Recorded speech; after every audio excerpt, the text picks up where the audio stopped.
আসসালামু আলাইকুম। অল্প মশলায় ঘরোয়া উপকরণ দিয়ে কিভাবে চিকেন শাসলিক তৈরি করতে হয়, আজকে খুব সহজ একটি চিকেন শাসলিকের রেসিপি আপনাদের সঙ্গে শেয়ার করব। আশা করছি রেসিপিটি ভালো লাগবে। আর রেসিপিটি ভালো লেগে থাকলে চ্যানেলটিকে সাবস্ক্রাইব করে ভিডিওতে একটি লাইক দিয়ে রাখার জন্য অনুরোধ রইল। চলুন রেসিপিটি দেখে নেওয়া যাক।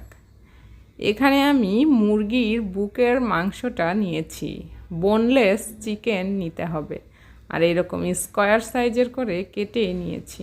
দিচ্ছি 1/4 চা চামচ পরিমাণ কালো গোলমরিচ পাউডার, লবণ স্বাদ মতো, 1 চা চামচ পরিমাণ লাল মরিচ পাউডার, 1 টেবিল চামচ পরিমাণ আদা এবং রসুন পেস্ট, 1 টেবিল চামচ পরিমাণ সাদা ভিনেগার, 1 টেবিল চামচ পরিমাণ সয়া সস। তারপর সবগুলো উপকরণ খুব ভালোভাবে মিশিয়ে নিচ্ছি।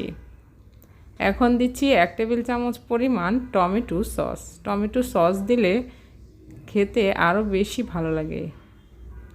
এবার এই চিকেনটাকে আমি রেস্টে রেখে দিব 30 মিনিটের জন্য।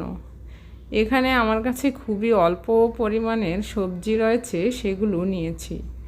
গ্রিন ক্যাপসিকাম, পেঁয়াজ আর আলু এভাবে স্কোয়ার সাইজ করে কেটে নিয়েছি।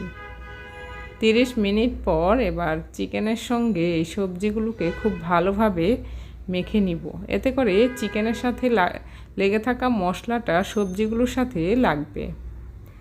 এখানে আমি যে কাঠিগুলো ইউজ করব সেগুলো আমি আধা ঘন্টা আগে পানির মধ্যে ভিজিয়ে রেখেছি। তারপর এই কাঠিগুলোর মধ্যে এক এক করে প্রথমে আমি গ্রিন ক্যাপসিকাম দিয়ে দিচ্ছি, তারপর পেঁয়াজ, আলু, তারপর চিকেন, এইভাবে সিরিয়াল করে আমি একটা শাসলিক তৈরি করে নিচ্ছি। তো দেখুন আমার শাসলিকগুলো তৈরি হয়ে গেছে। এখন একটা সস তৈরি করে নিচ্ছি 1 টেবিল চামচ পরিমাণ ব্রাউন সুগার এবং 1 টেবিল চামচ পরিমাণ সাদা তেল। দিচ্ছি 1 টেবিল চামচ পরিমাণ টমেটো সস। সবগুলো মিশিয়ে একটা সস তৈরি করে নিয়েছি।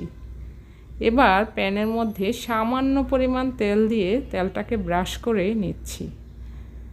তারপর শাসলিকগুলো দিয়ে দিচ্ছি, আর চুলার আঁচটা মিডিয়ামে রাখতে হবে।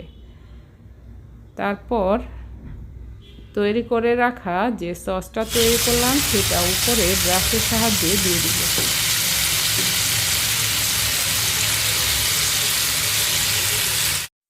এই সসটা দেওয়ার কারণে চিকেনটা ড্রাই হবে না, ভেতরটা জুসি হবে, খেতে অনেক ভালো লাগবে। তারপর এইভাবে উল্টে পাল্টে আমি শাসলিকগুলো ভেজে নিয়েছি। তো দেখুন আমার শাসলিকগুলো তৈরি হয়ে গেছে। দেখলেন তো, খুব অল্প উপকরণ দিয়ে বাসায় খুব সহজে রেস্টুরেন্ট স্টাইলের শাসলিক তৈরি করে নিতে পারেন। রেসিপি ভালো লাগলে চ্যানেলটিকে সাবস্ক্রাইব করার অনুরোধ রইল। আল্লাহ হাফেজ।